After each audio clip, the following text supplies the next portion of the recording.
नमस्कार, मैं विकास सोनी। आज आपको लेके चलते हैं 226 ललितपुर विधानसभा में, और विधानसभा में ऐसे चर्चित व्यक्ति से रूबरू कराते हैं जो हम आप पहले उनके बारे में बता दें आपको। वो आयुष्मान हॉस्पिटल के संस्थापक हैं, आईएमए के अध्यक्ष हैं और धनवंतरी कल्याण समिति कार्यवाहक अध्यक्ष हैं।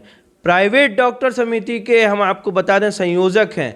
ऐसे चर्चित व्यक्ति नाम है राजकुमार जैन। उनसे हम आपको रूबरू कराते हैं और जानते हैं क्या माहौल है ललितपुर का। नमस्कार डॉक्टर साहब, आपका स्वागत है। नमस्कार विकास जी। डॉक्टर साहब, 226 ललितपुर विधानसभा की टिकट की मांग कर रहे हैं भारतीय जनता पार्टी से आप, तो किन कामों को देखकर भारतीय जनता पार्टी आपको टिकट दे? कुछ काम आप गिनाएंगे? देखिए, ऐसा है, मैं पिछले 30 वर्षों से ललितपुर में एक विशेषज्ञ चिकित्सा विशेषज्ञ के रूप में कार्य कर रहा हूं और क्षेत्र में हर व्यक्ति मुझे जानता है। मैं, जहाँ तक राजनीति का सवाल है, छात्र जीवन से ही राजनीति में रहा हूँ और नेतृत्व क्षमता मेरी बहुत अच्छी रही। उस समय जब मैंने 90 के समय में राजनीति की, छात्र राजनीति, तो मैं मध्य प्रदेश लेवल का नेता रहा हूँ और मैंने माननीय सुंदरलाल जी, उस तत्कालीन मुख्यमंत्री सुंदरलाल जी पटवारी के साथ में कार्य किया। आडवाणी जी के साथ भी मुझे कार्य करने का मौका मिला और रथ यात्रा वगैरह जो हुई, जो राम मंदिर का आंदोलन हुआ, उसमें भी मेरी सक्रिय भूमिका रही। अगर मैं उस समय मध्य प्रदेश में रुक जाता तो निश्चित रूप में बहुत पहले से ही राजनीति में रहता और आज बहुत जो है मुकाम हासिल कर लिया होता मैंने। लेकिन मैं अपने जनपद, गृह जनपद में 1992 में आ गया था और मेरा चूँकि ये मूल निवास भी यहीं है मेरा और मैं यहाँ का मूल निवासी हूँ उत्तर प्रदेश का, तो पिछले 30 वर्षों से मैं ललितपुर जनपद के लोगों को अपनी सेवाएं दे रहा हूँ। जहाँ तक के योगदान की बात है तो मेरा स्वास्थ्य के क्षेत्र में भी योगदान है और मुझे समाज सेवा करना भी अच्छा लगता है।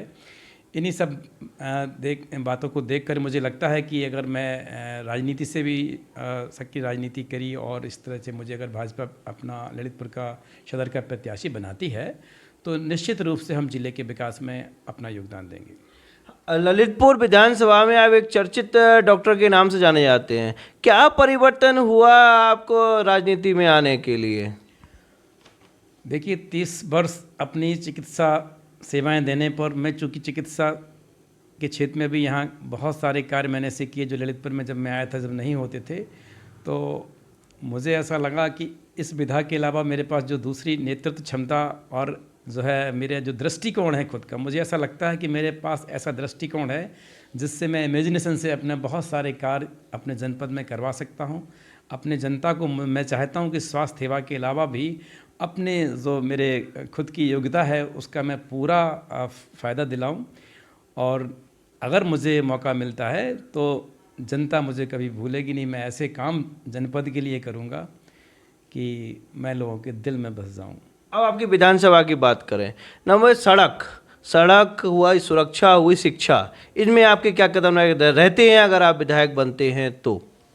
देखिए, हर मुद्दा बहुत महत्वपूर्ण है। ये 3 मुद्दे आपने जो गिनाए हैं, इनके अलावा भी मेरे मन में बहुत सारे ऐसे मुद्दे हैं जिन पर मुझे अपने जनपद में कार्य करना है या करना चाहता हूँ। जहाँ तक कि सड़क का है, आप देख ही रहे हैं कि पहले तो उत्तर प्रदेश की सड़कें बहुत अच्छी हुआ करती थी, मध्य प्रदेश की खराब होती थी। अब तो हम मध्य प्रदेश में एंट्री करते तो हमें लगता कि नहीं, हम किसी जगह आ गए हैं। तो हमारे चूँकि जनपद हमारा मध्य प्रदेश से जुड़ा हुआ है, तो उस तरह से हम देखें कि हम चाहते हैं कि हमारे जनपद की भी सड़कें अच्छी हों और जहाँ तक है शहर की सड़क हुई या कस्बों की सड़क हुई, उनके साथ जो नालियाँ हैं, निकासी है, ये सब ऐसा रहे कि जनता को परेशानी ना हो। इस समय हमारी खुद शहर की सड़कें ही बहुत ख़राब हैं और जनता बहुत परेशान है इन चीज़ों से। मैं कारण नहीं बता सकता कि क्या कारण है, लेकिन गुणवत्तापूर्ण कार्य भी होना चाहिए। और साथ में जहाँ तक सड़क का आपने मुद्दा उठाया है, तो हमारी जो शहर की यातायात व्यवस्था है ये भी बहुत अव्यवस्थित है।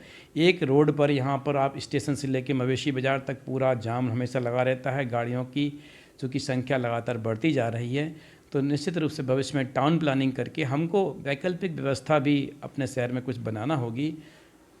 ललितपुर जनपद से बहुत से परिवार पलायन की स्थिति बनी हुई है, वो बेरोजगारी एक अहम मुद्दा बना है अभी ललितपुर विधानसभा के लिए। इसको दूर करने के लिए आपके क्या क्या उपाय होंगे? देखिए, मैं छोटे से आदमी से लेके बड़े से आदमी से जुड़ा हुआ हूँ। जब से मैं प्रैक्टिस यहाँ कर रहा हूँ, मेरे पास हर व्यक्ति का आना होता है। कोई ये नहीं कह सकता कि मेरे से उसकी दूरी है, क्योंकि मेरा सीधा संबंध हर मरीज़ से होता है। हर आदमी मेरे पास, हर तबके का आदमी आता है। कोई जाति का भी मेरे साथ कोई भी ऐसा वो नहीं है। मैं हर समाज के लोगों से जुड़ा हुआ हूँ। आपने जो कहा कि बेरोजगारी में देखिए, एक तो गरीबी हमारे ज़िले में बहुत है, और गरीबी को दूर करने में मेरा सबसे अहम मुद्दा रहेगा। क्योंकि मुझे लोगों की हालत देख के, जो हमारे यहाँ के किसान हैं, इनकी बदहाली देख करके बहुत अंदर से, जब जैसे पानी गिरता है या कोई सूखा पड़ जाता है, ओले पड़ते हैं, तो पिछले कई सालों से लगातार देख रहा हूँ हमारा ज़िला प्राकृतिक आपदा का शिकार हो रहा है। और फसल जो है, जितनी हमारी अपेक्षा होती है उतनी नहीं होती। किसान हमारे भाई बहुत परेशान हैं। तो एक तो ये अधिकतर लोग बाहर जाते हैं, वो किसान ज़्यादा होते हैं, मजदूरी करने बाहर निकल जाते हैं, क्योंकि उनको अपने ज़िले में ही मजदूरी नहीं मिलती है।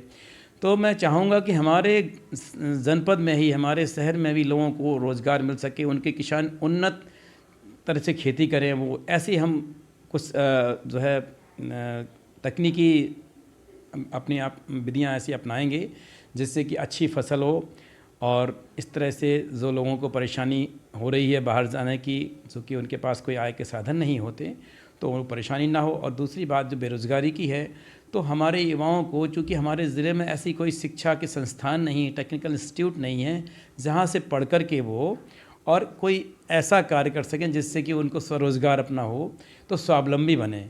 तो हम चाहेंगे कि हमारे यहाँ शिक्षा के ऐसे संस्थान शुरू किए जाएं जो कि लोगों को रोज़गार दिला सके, और हमारे यहाँ के जो युवा हैं वो अपने आप को स्वावलंबी बनाएं।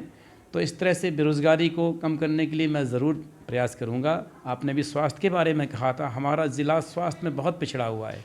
हर छोटी सी बीमारी के लिए आदमी को बाहर जाना होता है। तो ये हम देख रहे हैं कि निजी अस्पतालों का उतना योगदान नहीं हो पाता है, क्योंकि यहाँ पर बहुत बड़े विशेषज्ञ डॉक्टर नहीं आ पा रहे हैं।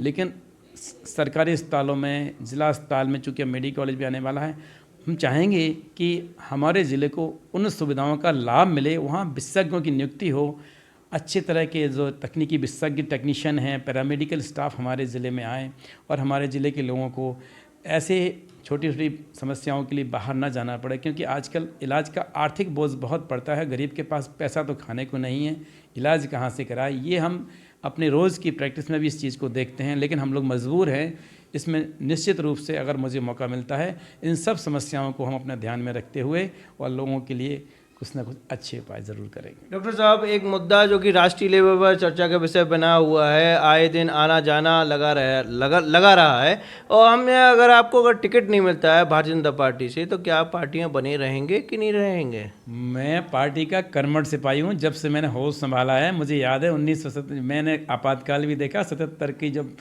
चुनाव हुए थे और जनता पार्टी की सरकार बनी थी, उस समय से आज तक मेरी विचारधारा बदली नहीं। भाजपा का गठन जब हुआ, उसके बाद से लगातार प्रत्यक्ष या अप्रत्यक्ष रूप से भाजपा का हमेशा समर्थन करता रहा हूँ। और हम लोगों की जो है हमेशा यही कामना रही कि भाजपा इस देश पर राज करे, और हमारे उत्तर प्रदेश में भी योगी सरकार द्वारा से आए। जो बचे हुए कार्य हैं, हमारे माननीय प्रधानमंत्री मोदी जी, इन जैसा कर्मठ नेता, इन जैसा और योगी जैसे जो है ना समर्पित नेता हमारे साथ हैं, तो हम हमेशा भाजपा के साथ रहेंगे। जीत कमल की होना चाहिए, ना कि किसी प्रत्याशी विशेष के लिए हम लोग कि मुझे मिले या उसे मिले। हम भाजपा के कर्मठ सिपाही हैं, कमल को जिताने में कोई कसर नहीं छोड़ेंगे और हमेशा कमल के साथ रहेंगे। डॉक्टर साहब, लास्ट क्वेश्चन, 226 ललितपुर विधानसभा की जनता से आपकी क्या अपील है? हमारे दर्शकों को आप कुछ कहेंगे? देखिए, जनता से हम यही अपेक्षा करेंगे कि चुनाव में वोट का उपयोग करें। आपका ये संवैधानिक अधिकार है, और चूँकि बदली परिस्थितियां हैं, कोरोना का समय आ गया है, फिर से पूरी सावधानी रखें, अपना स्वास्थ्य ठीक रखें। जो चुनाव आयोग ने जिस तरह के प्रोटोकॉल तय किए हैं उनको पालन करते हुए, और वो अपना मताधिकार का उपयोग करें, सही प्रत्याशी को वोट दें, जाति पर ना जाएं, आदमी को चुनें, व्यक्ति को चुनें, योग्य व्यक्ति को चुन के हमेशा लाएंगे तो आपके ज़िले का विकास होगा। नहीं तो आप कई वर्षों से देख रहे हैं ललितपुर बहुत पिछड़ा बना हुआ है। इसका कारण ये है कि यहाँ के नेता चुने जाने के बाद जनता की समस्याओं का ध्यान नहीं देते हैं। मैं चाहता हूँ इस बार ऐसा नेता आपके बीच आए जो आपकी समस्याओं में प्रशासन और आपके बीच एक कड़ी बने और सामंजस्य बना के रखे, आपकी समस्याओं में आपके साथ खड़ा नजर आए, ना कि अपने कार्यालय में बैठ करके अपना काम करते रहे। निष्पक्ष निर्विवाद आदमी को आप चुनें, मेरी ऐसी अपेक्षा जनता से है। बहुत बहुत धन्यवाद आपका। ये हमारे साथ थे डॉक्टर राजकुमार जैन जी, जिनसे हमने आपको रूबरू कराया और जाना उनके विचारों को कि क्या माहौल है ललितपुर का। ऐसे ही हम चर्चित व्यक्ति से आपको रूबरू कराते रहेंगे। आप हमारे साथ बने रहिए। धन्यवाद।